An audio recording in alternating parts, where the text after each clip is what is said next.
یہ کون فرما رہا ہے؟ رب فرما رہا ہے، اپنے دوستوں کے بارے میں کہہ رہا ہے کہ یہ ہوشیار ہو جاؤ، خبردار ہو جاؤ، یعنی بات بڑی اہم ہے۔ جب کوئی بات بڑی اہم کہی جانے والی ہوتی ہے تو اس سے پہلے ہم آپ بھی اپنی زبان میں ارے بھائی ذرا ہوشیار، دیکھو، سنو، بی کانشیس، ذرا توجہ کرو، یہ کہتے ہیں نا الفاظ، تاکہ انسان کا کنسنٹریشن پوری طور پہ بات پہ ہو جائے۔ یہی انداز قرآن میں اللہ نے فرمایا، یلا ہوشیار ہو جاؤ، خبردار ہو جاؤ، مطلب بات بڑی اہم کہہ رہا ہوں، غور سے سنو، مس مت کرنا۔ وہ کیا ہے؟ یہ میرے دوست ہیں، دوستوں کا ذکر کر رہا ہے اور خبردار کر کے کہہ رہا ہے۔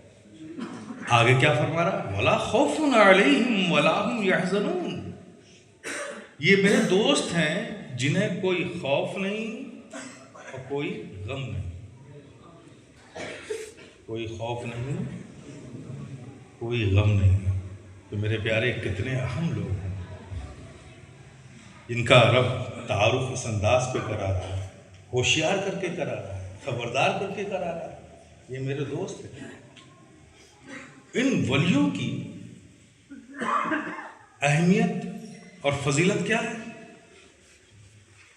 ان ولیوں کی اہمیت اور فضیلت یہ ہے میرے پیارے کہ جب تک روئے زمین پر اللہ کا ایک ولی بندہ ہے قیامت نہیں آئے گی۔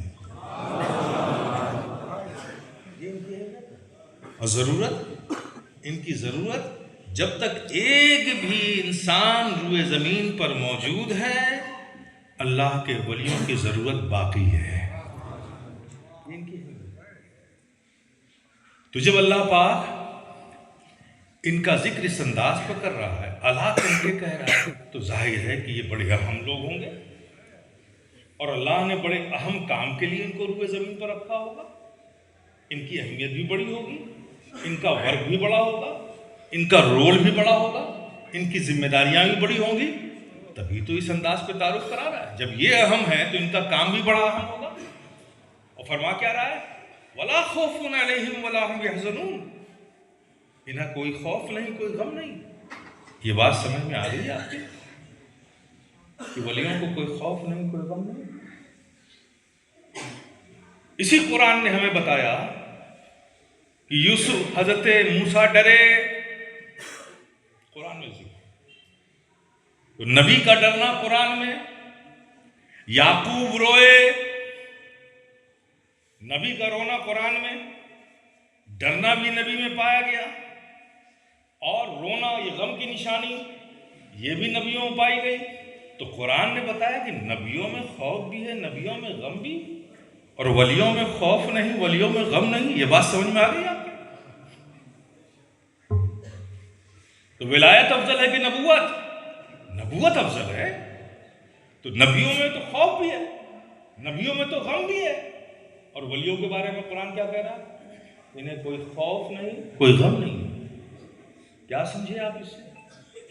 میرے پیارے، اللہ تبارک و تعالیٰ یہاں اپنے دوستوں کا مقام بتا رہا ہے۔ یہ خوف اور غم تو اللہ نے ہر انسان کی فطرت میں ودیعت فرمایا۔ یہی وجہ ہے کہ ہم نے غوث اعظم کو مطاف کی زمین پر سجدے میں سر رکھ کر رب کی بارگاہ میں خشیت سے روتے ہوئے دیکھا۔ رونا خشیت کی، خوف کی علامت ہے۔ قرآن کہہ رہا ہے کوئی خوف نہیں، کوئی غم نہیں۔ کیا مطلب اس کا؟ کیونکہ یہ خوف اور غم تو انسان کی فطرت میں اللہ نے ودیعت کیا۔ یہاں پہ اللہ تبارک و تعالیٰ اپنے ان دوستوں کا مقام بتا رہا ہے کہ یہ وہ ہیں کہ جب یہ میری یادوں میں ڈوب جاتے ہیں، مستغرق ہو جاتے ہیں، میرے خیال میں، میری چاہت میں، میری یادوں میں، میرے ذکر میں، میرے فکر میں جب یہ مستغرق ہو جاتے ہیں، ڈوب جاتے ہیں، تو سارے حجابات میں ہٹا لیتا ہوں، سارے پردے میں گرا دیتا ہوں، ساری دوریاں دور کر دیتا ہوں، اور انہیں اتنا قرب مل جاتا ہے کہ جب میرے اتنے قرب میں ہوتے ہیں تو اس وقت انہیں نہ کوئی خوف ہوتا ہے نہ کوئی غم۔ یہ ولیوں کا مقام بتا رہا ہے۔ سمجھو ایک چیز، یہ ہے ولی کہ جب ذکر و فکر میں ڈوبتے ہیں تو اتنا قرب مل جاتا ہے انہیں کہ اس قرب الہی میں جب پہنچتے ہیں یہ، تو اس وقت انہیں نہ کوئی خوف ہوتا ہے نہ کوئی غم ہوتا ہے، نہ کوئی خوف ہوتا ہے نہ کوئی غم ہوتا ہے۔ یہ تو آپ نے مقام جان لیا ولیوں کا کیا ہے۔ اب ان کا کام کیا ہے؟ کچھ دیر گفتگو کروں گا سلسلے میں۔ اب ان کا کام کیا ہے؟ ہم سمجھتے ہیں، جس پر ہمارا عمل بھی ہے اور یہی ہم سمجھتے بھی ہیں، کہ ولیوں کا کام یہ ہے کہ ان کی بارگاہوں میں جایا جائے، ان سے اپنی پریشانیوں کی تمنا کی جائے اور رب کی بارگاہ میں اس سے نجات مانگی جائے، ان کے وسیلے سے دعا کی جائے، بے اولاد اولاد کی دعا کرے، زندگی سے پریشان حال انسان اپنی زندگی کا سکون مانگے، بے روزگار انسان روزی مانگے، تنگستی کا شکار انسان خوشحالی مانگے، بیمار انسان شفا مانگے، بے اولاد اولاد مانگے۔ ہم سمجھتے ہیں کہ ولیوں کا کام یہی ہے کہ ان کی بارگاہ میں جا کے یہی سب کچھ طلب کیا جائے۔ نہیں میرے پیارے، یہ سچ ہے کہ ان کی بارگاہوں میں ہم جاتے ہیں اور پریشان حال جاتے ہیں، جب رو کر ہم ان کی بارگاہ میں دعائیں کرتے ہیں۔ یہ لوگ بڑے سافٹیکیٹڈ ہیں، بڑے رحم دل ہیں، دیالو ہیں، دیاوان ہیں۔ یہ جب ہمیں روتا بلکتا دیکھتے ہیں نا تو ان کو رحم آ جاتا ہے، اور یہ ہمارے ساتھ ساتھ اپنی تربتوں میں رب کی بارگاہ میں اپنے ہاتھ اٹھا دیتے ہیں، اور جب رب کی بارگاہ میں ان کے ہاتھ اٹھ جاتے ہیں، اللہ اپنے محبوب بندوں کی دعاؤں کو ٹھکراتا نہیں، قبول کر لیتا ہے۔ ان کی دعا قبول ہو جاتی ہے، ہمارا کام ہو جاتا ہے۔ یہ نعمتیں ہمیں بزرگوں کی بارگاہ سے ملتی ہیں، لیکن اسی کام کے لیے رب نے ان کو زمین پر رکھا ہے؟ نہیں میرے پیارے، یہ ان کا مین ورک نہیں ہے، یہ ان کا مین رول نہیں ہے۔ جس کا ذکر اس انداز پر رب نے کرایا گیا ہو تو ظاہر ہے کہ وہ بڑے اہم ہیں، ان کا رول بھی بڑا اہم ہے، ان کا کام بھی بڑا اہم ہے۔ صرف اس کام کے لیے اللہ نے انہیں روئے زمین پہ نہیں رکھا ہے۔ یہ جو کام ہوتا ہے یہ ان کا ایڈیشنل ورک ہے، جزوی کام ہے، ان کا مین ورک نہیں ہے۔ تو پھر ان کا مین ورک کیا ہے؟ یہ روئے زمین پر انہیں رکھا کیوں اللہ نے؟ ہر گوشے گوشے میں، ہر ملک میں، ہر خطے میں اللہ کا کوئی نہ کوئی بندہ آرام فرما رہا ہے، محبوب بندہ۔ انہیں رکھا کیا ہے؟ ان کا مین ورک کیا ہے؟ ان کا مین رول کیا ہے؟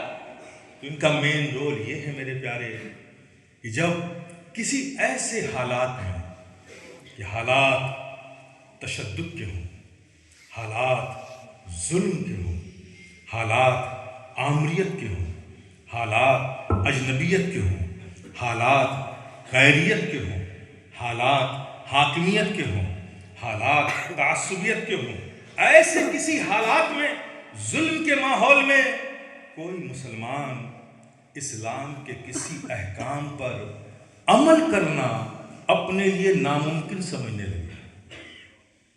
شہر میں کرفیو لگ گیا، اب مسجدوں تک جانا ایک مسلمان اپنے لیے ناممکن سمجھتا ہے۔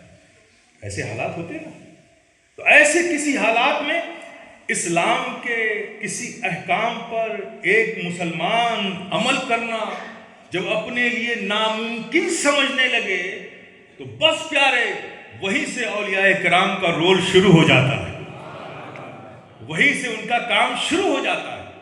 وہ اس ماحول میں، وہ چاہے تشدد کا ماحول ہو، چاہے آمریت کا ماحول ہو، چاہے جابریت کا ماحول ہو، چاہے حاکمیت کا ماحول ہو، چاہے ظلم کا ماحول ہو، چاہے عصبیت کا ماحول ہو، چاہے اجنبیت کا ماحول ہو، کوئی بھی ماحول ہو، اس ماحول میں پہنچ کر وہ اسلام کے احکام پہ عمل کر کے دنیا کو یہ پیغام دیتے ہیں کہ یہ اسلام ہے پیارے، اسلام، اس پر عمل کرنا ہر حال میں ممکن ہے، ہر زمانے میں ممکن ہے، ہر ماحول میں ممکن ہے۔ یہ اولیاء کرام کا مین رول ہے، وہ پیغام دیتے ہیں یہ اسلام ہے، اگر اس پہ عمل کرنا سعودیہ میں ممکن ہے تو جرمنی میں ممکن ہے، یہ اسلام ہے، اگر اس پہ عمل کرنا یمن میں ممکن ہے تو رشیا میں بھی ممکن ہے، یہ اسلام ہے میرے پیارے، اگر اس پر عمل کرنا بحرین میں ممکن ہے تو پھر جاپان میں بھی ممکن ہے، یہ اسلام ہے پیارے،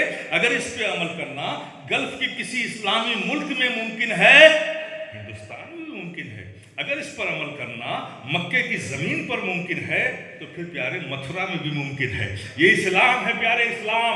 وہ عمل کر کے یہ پیغام دیتے ہیں کہ اسلام ہے. اس پر عمل کرنا جاپان میں بھی ممکن ہے, رشیا میں بھی ممکن ہے, جرمنی بھی ممکن ہے, سوئٹزرلینڈ کی برپوش پہاڑیوں پر بھی ممکن ہے, ہندوستان میں بھی ممکن ہے, شری لنکا میں بھی ممکن ہے. یہ اسلام ہے. اس پہ عمل کرنا ہر زمانے میں ممکن ہے, ہر جگہ ممکن ہے, ہر حالات میں ممکن ہے. یہ ہے اولیاء کرام کا مین رول. اب افسوس اس مقام پر یہ ہوتا ہے, اتنے اہم لوگ ہیں, اور آج نصیحت کے طور پہ کہہ رہا ہوں, کوئی تنقید نہیں ہے, ہم اس مسئلے میں بڑی غیر ذمہ داری سے کام لے رہے ہیں. اتنی اہم جماعت ہے, اللہ کے دوست, کیا اللہ کے دوست, اور بنا کون رہا ہے آج؟ 3x4 کے پوسٹر میں آپ بنا رہے ہیں. کمال ہو گیا. ارے بھائی آپ باہر نکلیے, کسی کو پکڑ کہیے کہ یہ محمود میاں کا دوست ہے. ارے محمود میاں کا دوست محمود میاں بنائیں گے کہ آپ بنائیں گے؟ بولو نا میرے بھائی, کون بنائے گا؟ میں بناؤں گا نا. تو اللہ کا دوست اللہ بنائے گا کہ آپ بنائیں گے؟ پھر اس سلسلے میں یہ اپنی بے چینی کا اظہار کیوں؟ ارے بنانے دو رب کو, وہ جس کی خدمتیں قبول کر لے گا اسے اپنا دوست بنا لے گا. اب آپ کیسے سمجھو گے کہ یہ اللہ کا دوست ہے کہ نہیں؟ مومن ہو تو بہت آسان ہے. اگر نہیں سمجھ پا رہے ہو تو اپنی ایمان کی اصلاح کرو. اس لیے کہ اللہ اپنے دوست بندوں کی محبتوں کو, تعظیم کو, تکریم کو ہر مومن کے قلب پر القاء کر دیتا ہے, ڈال دیتا ہے. تو اگر مومن ہو تو اس کے سامنے تمہاری جبین نیاز جھکتی بھی نظر آئے گی, اس کے لیے دلوں میں تکریم ہوگی, اس کے لیے تمہارے دلوں میں عظمت ہوگی, اس کے لیے تمہارے دلوں میں محبت ہوگی. یہ اپنے دوستوں کے حوالے سے اللہ پاک ہر مومن بندوں کے سینوں کو یہ ڈال دیتا ہے. ہم یہ غلط فہمی میں ہیں کہ ہم شخصیتوں کو نعروں سے بنا رہے ہیں. ارے میرے پیارے, یہ بھرم توڑ دو. نعروں سے یہ اہل سنت والجماعت کی شخصیتیں نہ بنی ہیں نہ بنیں گی. جتنی شخصیتیں ہیں وہ سب اپنی خدمت, آقا سے سچی محبت, رب کی سچی خشیت, اس لیے رب کی بارگاہ میں انہیں مقبول بنایا, انہیں محبوب بنایا. اور ان کی محبوبیت, ان کی مقبولیت کا صلہ یہ ہے کہ ان کی محبتیں اور تعظیم اور تکریم کو اللہ نے ہر مومن کے سینوں میں ڈال دیا. اس لیے میں مشورہ دوں گا کہ اپنی بے چین طبیعتوں کو تھوڑا لگام لگائیے. اس طرح سے ولی